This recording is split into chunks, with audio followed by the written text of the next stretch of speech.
Günaydın, selamlar. Başlığı gördükten sonra yahu bu nedir böyle dediğinizi duyar gibiyim. Ben de aynısını diyorum. Maalesef 2026 yılı benim için hiç iyi başlamadı. İrili ufaklı bir sürü sınavlardan geçiyorum. Bu da böyle bir sınav oldu. Alaska'mızı biliyorsunuz. İçinde sobamız var. Bizim de en sevdiğimiz şey diye bahsetmiştik bu zamana kadar. Ama az kalsın beni götürüyordu. Olay nasıl oldu? Tüm ayrıntıları ve çekebildiğim kadar görüntüleriyle size birazdan paylaşacağım. Ama bir kahve yapayım. Şöyle bir yere oturalım. Ondan sonra ayrıntıları konuşalım.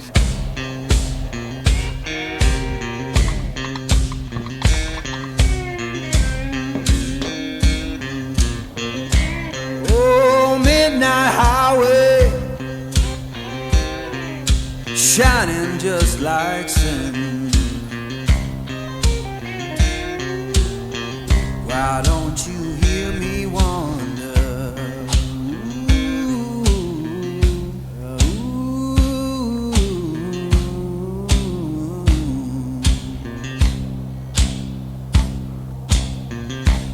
Tell me, river, where your current flows. Why don't you hear me wonder?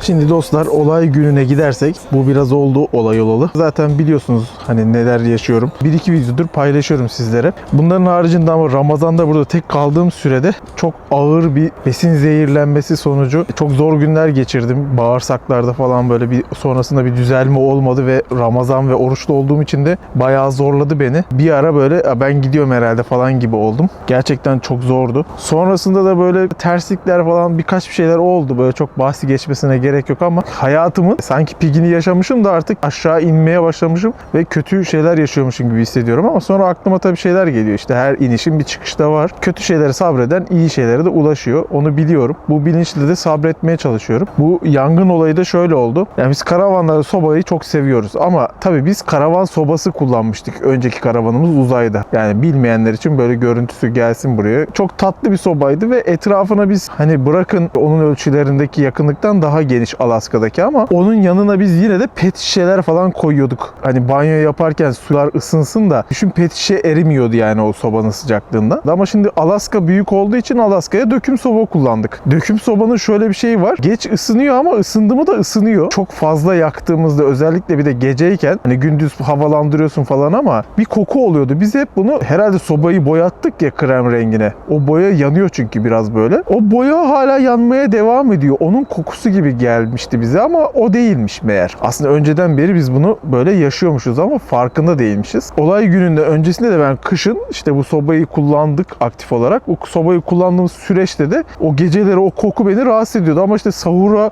kalkıp uzun süre sahurda oturduğum için açıyordum pencereleri falan. Onu bir şekilde görmezden gelebiliyordum. Çok takılmıyordum kokuya ama rahatsız edici bazen böyle bir koku oluyordu. Özellikle soba çok yüksek yandığı zaman. Gece yatarken de şu sistemi kullanıyorduk biz. Köz zayıflayana kadar bekliyorduk. Sonra en son yatarken sobaya odunu dolduruyorduk. Onun bir dizilimi var. O dizilimi ayarlıyorduk. Sonra sabah kalktığımızda yine azıcık köz olarak da olsa kalıyordu ve yine odun atarak gündüzde devam ediyorduk. Yani hiç sönmeden soba devam etmenin yolunu bulmuştuk. Ben de aynı şekilde sistemde devam ediyorum. Tabii bazen söndüğü oluyor ama genelde sönmüyor. Çünkü meşe uzun uzun yanıyor. Ama bazen o doldurduğumuz çok yüksek kaloriye de ulaşabiliyor. Hatta bazen böyle karavanda yatılmayacak kadar sıcak hale de getirebiliyordu. Ve demek ki uzayda kullandığımız sobadaki gibi değilmiş. Döküm soba etrafındaki meğer o fayansları biz silikonlarla yapıştırdık ya. O silikonların hepsini eritiyormuş, o koku oluyormuş. Biz onu boya zannediyorduk. Hiç o aklıma gelmemişti. Etrafındaki fayansı böyle birkaç kere ellediğim oldu. Ama o fayans böyle şey gibiydi yani biraz ısınmış gibiydi. Hani elimizin değmediği zamanlarda oluyor. Özellikle koltuğun yanındaki kısımda. Ama oradan bir tehlike oluşturacağı hiç aklıma gelmezdi. Bir tehlike oradan oluşturdu. Bu arada Çevo geldi. Çevo'cum gel. Kameraya gösterelim. O kahve içmezsin sen. Bakın Çevo'ya. Kafalarına göre takılıyorlar. Yani keyifleri yerinde hepsinin. Biz bunlarla böyle bahçede, çimlerde takılıyoruz. Hadi bakalım geç Çevo'cum. Kahve içmezsin Çevo herhalde değil mi? Alayım kahveyi, kahve. Gene niyetlendi Çevo. Neyse, olay günü de ben yine sobayı yaktım. Ondan sonra yattım. Biliyorsunuz bu aralar çok keyfim yerinde değil ve yapacak bir işim de olmadığı için de böyle geç kalkmaya başladım biraz. Yani geç kalkma dediğim nasıl? Saat 10 gibi, 11 gibi falan uyanmaya başladım. İşte sabah namazından sonra yatıyorum. Ondan sonra 10-11 gibi kalkıyorum. Ben sabah namazında kalktığımda tekrar odunu doldurdum sobaya. Ama o gün alarm kurdum çünkü sabahleyin işim vardı. Bir yere gitmem gerekiyordu. Allah'tan o işim varmış. Yoksa şu an Ümit kardeşiniz şurada karşınızda, sizin video çekmiyordum büyük bir ihtimal. Tabi Allah bilir. Ben odunu doldurup sabah namazından sonra biraz bekliyorum. Böyle gün doğumuna bakıyorum. Sonra da yattım. Saat 8'de tekrar kalktım. Ama nasıl kalktım biliyor musunuz? Böyle zaten ağzım acayip acılaşmış böyle. Bir kalktım. Gözlerim herhalde buğulan. Hala uyanamadım herhalde ondan böyle. Şöyle yap. Bir baktım her yer kapkara duman. Çökmüş dumanı karavanın içine. Panikle hemen kalktım. Hareket ediyorsunuz ya, o ciğere bir gitti. Öksürükten hareket edemeyecek hale geldi. Hemen bütün karavanın camlarını koştur açtım. Su aklıma geldi. Bidon bulamadım. Orada elime bir şeyler ne geldiyse oralara gidip baktım, sobanın yanındaki o dediğimiz koltuğa dayalı yer var. Eski dizaynından, hani ben göstereyim orayı da şimdi buradan anlarsınız yeri. Tam o gösterdiğim yerden erimeye başlamış ve yanmaya başlamış. O yangın içeriye dumanı çıkartmış. Artık tüttü mü? Çünkü biraz fazla duman da vardı. Sadece oradan çıkan mı bilmiyorum ama camları açınca neyse o duman çıktı. Sonra o ara aklıma açıkçası video çekmek o panikten gelmedi. O dumanlı alandan çekmedim ama sonrasında hemen hızlı bir yandan orayı söküp yanmaya da devam ediyor. Bir yandan oraları, sobanın yanını sökmeye çalışıp koltuğu da 50 tane yerinden vidaladığımız için onu da sökmek de çok meşakkatli. Tek tek çekmecelerini çıkartman gerekiyor. İçlerinden vidalı, işte onları sökmen gerekiyor. Çekmeceleri sökerken biraz panik oldum. Hızlı bir şekilde hallettim. Bir yandan da suyu döktüm ama suyu dökmek sanki söndürmüyor gibi. İçten içe yanmış. Şimdi görüntüleri çekebildiğim kadar o anki panik haliyle.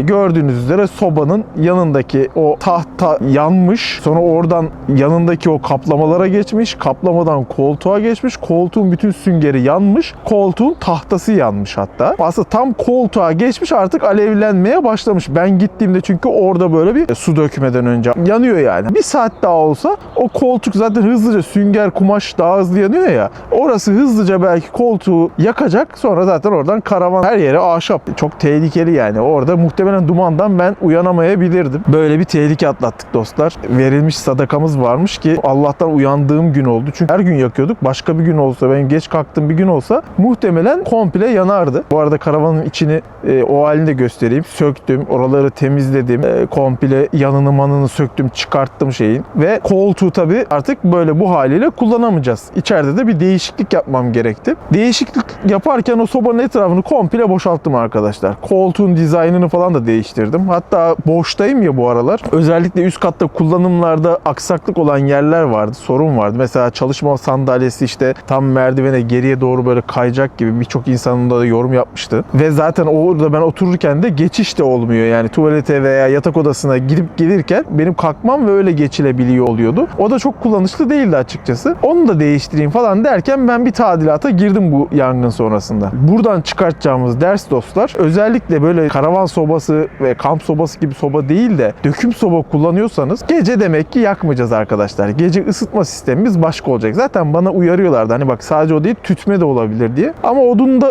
çok tütme, zehirlenmesi olmuyor falan dedikleri için önemsemedik. Bir de dedik bizim yatak odası biraz daha uzak ya sobanın yanından. Niyeyse öyle işte önemsemedik. Çünkü özellikle çok sert soğuklarda sobayı yaktığın zaman çok keyifli oluyor. İnsan seviyor onun sıcağını. Sobanın verdiği sıcaklık hoşumuza gittiği için onu öyle bir de söndürmeme challenge gibi bir şey oldu yani artık. Hani ben sobayı çok iyi kullanıyorum ve söndürmeden full time yakıyorum. Evlerde de yakılır ya öyle. Ama işte tütme tehlikesi olmadı da az kalsın karavanı yakıyordum yani komple. Öyle bir tehlike oldu. En önemli ders, etrafına çok yakın bir şekilde kurulmayacak. Çünkü bak etrafını boşalttım ve şimdi yakıyorum ya sobayı. Hiç koku yok. Hani etrafında bir tehlike yok. Bir de arkasında ben yansıtıcı kullandım. Şu an sadece arkası var. Sobanın en yakın mesafe. Oraya da yansıtıcıyı kullandım. Orayı elliyorum, hiç ısınma yok. Yansıtıcı içeriye yansıtıyor. Hem karavan daha iyi ısındı. Biraz işte orada hata yapmışız. Aslında bizim hep başından beri istediğimiz bir dizayn vardı. Ona da dönme fırsatı oldu böylelikle. Orayı değiştiriyorum. Biraz daha işi kaldı. Belki hatta hazırlarsam eğer haftaya size üst katını da birkaç yerde değişiklikler oldu. Yatak odasında falan da ben artık boşluktan ne eksik gördüğümüz şey varsa onları değiştirmeyle falan uğraşıyorum bu dönemde. İşte yani böyle bir şey atlattım. Başımdan bir olay daha geçmiş oldu böyle. İnşallah Allah bir daha yaşatmaz. Bunu paylaşayım ki size de ders olsun. Hani biz çünkü hep sobayı bu zamana kadar övdük ama böyle de bir tehlike yaşandığında da neler sebep oluyor onu da anlatayım istedim size. Soba çok keyifli bir şey ama yanlış kullanımlarda da böyle çok tehlikeli hale gelebiliyor. Malınızdan, canınızdan, her şeyden olabilirsiniz yani. Dikkat edin aman. İnsanın aklına da şey geliyor ya, diyorsun işte başından böyle başka olaylar da geçiyor ya, biliyorsunuz işte ya yanıp gitseydim. Derinden üzücü bir şey yani. İnsan bunu da düşününce diyor ki ya işte dünya aslında 3 günlük dünya. Bu yangından ölmedik de bir daha ölmeyeceğiz mi? Yok, öleceğiz yani. Ne zamansa bizim vaktimiz o gün gideceğiz. O yüzden böyle de bir ders de çıkartmak gerekiyor. İnsan ölüme yaklaşınca farklı dersler de çıkarıyor. Böyle yani arkadaşlar, böyle bir tehlike atlattık. Bundan bahsedeyim dedim. Bahçeden size bahsedeyim. Spending the night in Dixon,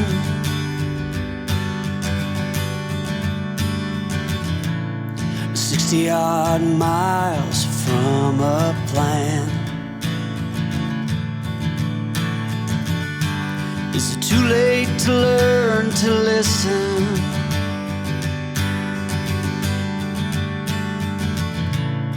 Too late to be less a man. How many yesterdays are between us now?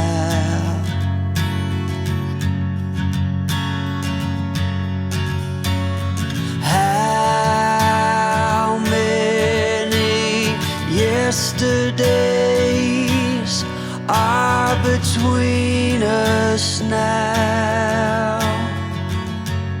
Bahçemizde nasıl hayat devam ediyor derseniz, tabii kışın bizim bıraktığımız işler gün yüzüne çıkmaya başladı. Yine burada yapılması gereken işler var. Ufak ufak karavandaki işleri bitirdikten sonra bahçe işlerine başlayacağım. Ama bu otları falan bir temizlemem lazım. Havalar ısınmasıyla beraber bahar da gelince coştu. Her yer yemyeşil olmaya başladı ve bütün otlar falan fışkırıyor yani. Ağaçlarımız tekrardan yavaş yavaş çiçekler açıyor. Bazı ağaçlarımız çiçekler açtıkça mutlu oldum. Ben onlar çünkü kışın ölmüş olabilir gibi gelmişti. Ölmemişler. Buna sevindim. Kedilerimiz burada mutlu. Aynı kedilerimiz devam ediyor. Ben de elimden geldiği kadar sevgimi gösteriyorum. Mamalarını koyuyorum. İlgilenmeye çalışıyorum. Temizlik falan yaptım. Ortalığı toparlamaya çalıştım. Hani bir dağınıklığı toparlamaya çalıştım ama alan yok. Onları koyacak alanlar olması lazım. Böyle biraz bizim küçük küçük böyle en azından kapalı alanlar, işte şu aletleri koyacağımız, ne bileyim işte bahçe aletleri koyacağımız, bisikletimizi, el arabasını bilmem nesini koyacağımız gibi yerler lazım. İşte o küçük küçük kulübeleri hazır da satılıyor aslında böyle ama biraz pahalıymış. Baktım da çok fiyatlı ya. Bahçe malzemesi falan dedim mi de yani zaten şu an siz de biliyorsunuzdur. Ne kadar doğru mu değil mi bilmiyorum. Tabi fiyat demişken de ben geçen hafta söyledim. Hatta soranlar olmuş. Instagram'dan niye kaldırdın o şeyleri diye. Ben YouTube'dan da bir süre kaldırdım da çok fazla sizden tepki gelince gizlemiştim videoları. Geri açtım. Çünkü arkadaşlar ya bu PR'dı, primdi, bilmem neydi yazıyorlar ya. Gerçekten benim psikolojimi bozuyorlar. Ya ben bir videodan 10.000 lira kazanacağım diye böyle bir şeyin primini mi yapılır ya? Yani hani akıl mantık ermiyor. Bırak 10.000 lira, 100.000 lira olsa ne olacak ya? YouTube bana 100.000 vereceğim dese böyle bir şeyini yapar mı yani? Orada halimi, videoyu da izlemiyor adam herhalde. Üzüntümü, yaşadığım şeyi fark etmiyor. Diyor ki ya bunlar reklam için olabilir bilmem ne. Ya senin hay ne reklammış arkadaş ya. Bir bitmedi yani, o insanları da engelliyorum da bitmiyorlar. Özellikle Instagram'da böyle bir anda çok hızlı izlenmeye başlandı. Zaten yeni gelen insan bir sürü oluyor. Adam ilk defa gördüğü için de öyle de düşünebilir. Ben bir şey de diyemiyorum. Şimdi ilk defa gördüğü zaman niye bunu paylaşıyor diyebilir. Ben bile kendimi sorguluyorum niye bunları paylaşıyorum diye. Ben açıkçası size de tabii bir yandan paylaşıyorum ama daha çok niye paylaştım? Aslında biraz düşünülünce çok da şey değil yani, arka planını görülsün istediğim için belki de. Bilmiyorum işte. Ama bir daha paylaşmayacağım. İlişkimiz hakkında konuşmayı düşünmüyorum. Zaten öyle bir gelişme de yok. Bir gelişme olursa ben yine haberdar ederim. Ama sadece kararı bildiririm. Yani o yüzden sormayın. Zaten eğer bir karara varılırsa ya bu kameranın karşısında sonrasında birlikte geçer duyururuz. Ya da ben tek başıma olumsuz bir sonuç inşallah olmaz. Öyle bir sonuç duyurmak zorunda kalırım. Belki bir videonun içinde falan paylaşırım. Artık böyle bu başlığı bile kullanmak istemiyorum yani. Hani ilişkimizle ilgili bir başlık kullandığın zaman bile insanlar böyle söylediği zaman rahatsız oluyorum dostlar ya. Bizi seven, bizi tanıyanlardan hiçbir şikayetim yok abi. Onları biliyorum zaten. Yorumlarda görüyorum onların güzel yorumda. Onların hatırına zaten. Çünkü insanlar yarıda kaldığı için benim gidişimin neyle sonuçlandığını da bilmedikleri için videoyu o yüzden açtım aslında. Hani sonucunu görsünler, meraklanmışlar insanlar diye. Sizler için açtım yani. Ama sadece o da değil. Yani olayı çok değişik değerlendirenler de var. O yüzden neyi ne niyetle yapıyorsun ama sonucunda bir anda böyle bir tepkilerle karşılaşıyorsun ki şaşırıp kalıyorsun. Neyin ne olduğunu da zaten her şeyde de anlattık 2 videoda. Bundan sonrası da zaten gerçekten sadece karar olacak. Onu da bir yere ulaşırsak haberdar ederim. Kuşları duyuyor musunuz bu arada? Güzel şeyler de oluyor. Burası tam göç yolu üzeri. Zaten az ilerimizde böyle leylek sürüleri vardı. Onlar göç ettiler. Oraya konuyorlar çünkü görüyorum. O kadar çok leyleği bir arada görmek o kadar güzel ki değişik değişik kuşlar gelmeye başladı. Onları izlemek çok güzel. Ben eskiden hep kışı sevdiğimi düşünürdüm. Artık kışı sevmiyorum. Baharla beraber ve yazın gelmesiyle beraber inşallah şöyle hayatımızda da güzellikler açar. Birkaç arkadaş yazmış böyle kış insanı depresifleştirir ve olumsuz baktırır hayata diye. Biraz onun da etkeni olmuş olabilir belki. Bizim böyle olumsuz düşünmemize sebep olmuş olabilir ama böyle güzellikler olunca şöyle çiçeklere falan bakıyorsun. Diyorsun ki çok şükür ya ne garip olaylar oluyor okullarda falan ve öyle olaylar olunca derdini falan unutuyor. Ne zor durumlarda yaşayan insanlar olunca insan derdini unutuyor böyle durumlarda. Biraz da şükretmek gerekiyor. Allah'ın verdiklerini de görmek gerekiyor. Kötü bir olayda ben hep onu yangın olayı gibi bir tehlikeli bir olay da gelse en yakınlarınla hayatta sınansan da yine de hep şükretmeye çalışıyorum. Yine de hep teslim olmaya çalışıyorum ki küçücük bir anda bile hissetmek bile o kadar huzurlu ve o kadar mutlu ki o teslimiyet anı. Hep onu farkındalığıyla yaşamaya çalışıyorum. Ne kadar böyle yaşamaya çalışsan da yalnız olarak yaşamak biraz zor oluyor tabii. Şimdi mesela yarın İstanbul'a gideceğim. Gezerken sokaklardan tek görüntülerimden de size de paylaşırım hatta birazdan. Sonrasında da çok eskiden beri aslında yapmak istediğimiz bir şeyin başlangıcını yaptım. Bu dönem onun için iyi bir dönem diye düşünüyorum. Çünkü tek yapmadığımız hayalimiz oydu. İsterseniz güzel İstanbul'umuzun görüntülerinden sonra da yeni bir şeye başlangıcına adım atıyoruz hep beraber sizlerle. Onun sohbeti gelsin bunun devamında. Hadi o zaman İstanbul'a doğru geçelim.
are slanted,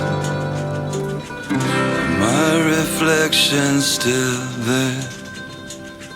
The marquees, they all read.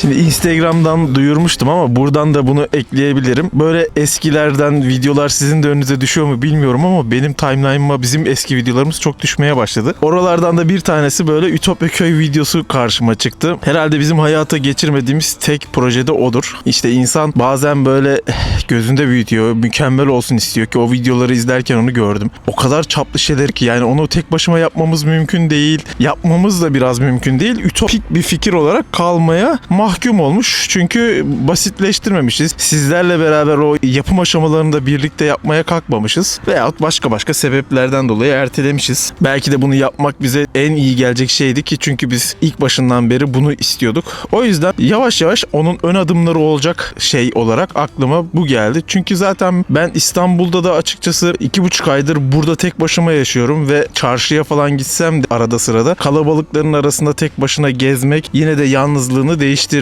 Bu da mutsuz ediyor. İnsana insan gerek. Bu dönemde de belki de bana da iyi gelecek. Belki benim gibi olan aranızda birileri varsa onlara da iyi gelecek. Böyle bir şey olarak düşündüğüm için ki İstanbul'da da bütün ağırlıktaki takipçilerimiz de İstanbul'da olduğu için de dedim ki bunu ilk adımları olarak sizlerle buluşmalara başlayalım. Ama bu buluşmalar da böyle oturup hani boş boş geçmesin. Bunları böyle birer etkinlik haline getirelim. Mesela aklıma gelen örnekleri söylüyorum. Kitap kulübü gibi bir şey olabilir, film kulübü gibi bir şey olabilir veya bir konu belirlenir onun üzerine konuşma gibi bir şey olabilir. Yazı yazma, resim çizme vesaire gibi sanatsal etkinliklerin olduğu etkinlikler olabilir bir. İkincisi iyilik hareketleri olabilir. Mesela ne? Bir mezarlığa ziyarete gidilebilir, birine yardıma gidilebilir. Ne bileyim bizi takip eden birçok imam ve müezzin arkadaşlar var. Onlardan böyle büyük bir camiye gidip orada sohbetler düzenleyebiliriz. Veya böyle aranızda workshoplar verebilecek, faydalı olabilecek, psikolojik anlamda da olabilir, kültürel anlamda da olabilir veya böyle bir zanaat anlamında da olabilir. Parklarda, bahçelerde buluştuğumuzda yapabileceğimiz ortamlarda olabilecek şekilde şeyler yapılabilir. Bunları da iyilik hareketleri başlığı altında toplayabiliriz. Bir de sportif faaliyetler yapabiliriz. Mesela ben çok yapmak istiyorum. İstanbul'da mesela imkan olanlarla buluşup yürüyüşler, doğa yürüyüşleri belki, kültürel yürüyüşler, sokakta gezerken fotoğraf çekmeler, sokak fotoğrafçılığı yapılabilir. Küçük küçük manevi yerlerin gezileri olabilir. Çünkü İstanbul bu konuda cennet gibi bir yer. Tarihi yerleri gezileri olabilir veya koşu olabilir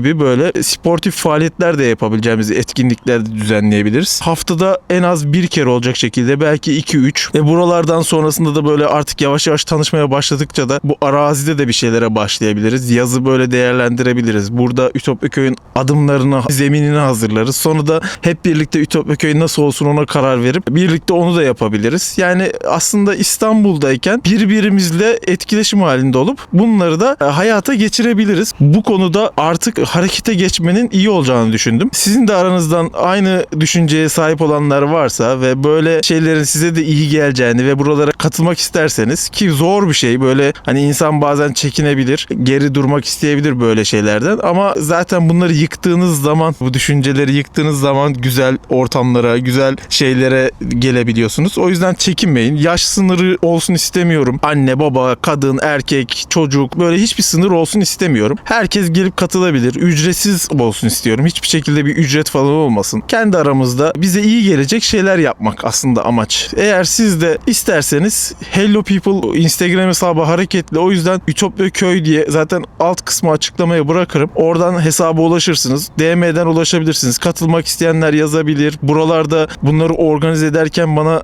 tek başıma yapamam haliyle. Dediğim gibi sizlerle beraber olgunlaştıracağımız bir şey olacağı için hani biraz daha vakit sıkıntısı olmayanlar buralarda bazı sorumluluklar alabilir organizasyonlar kısmında gibi böyle workshoplar verecek veya sohbetler verecek herkes bana oradan yazabilir. Oradan artık yavaş yavaş organize olalım ve istiyorum ki belki de böyle bu videolarımızın aralarına da oralardan kesitler de koyarız. Bir daha ilerideki videolarımıza. Ütopya Köy'ün ilk başlangıcının startını verelim diyorum. Ne diyorsunuz? Ben böyle bir başlayalım dedim. Instagram'da hatta aynı çekimi yaptım. Bunu biraz önce yayınladım. Bakalım inşallah hayırlı olur. İnşallah güzel olur. YouTube kısmında da bundan da bahsetmek istedim.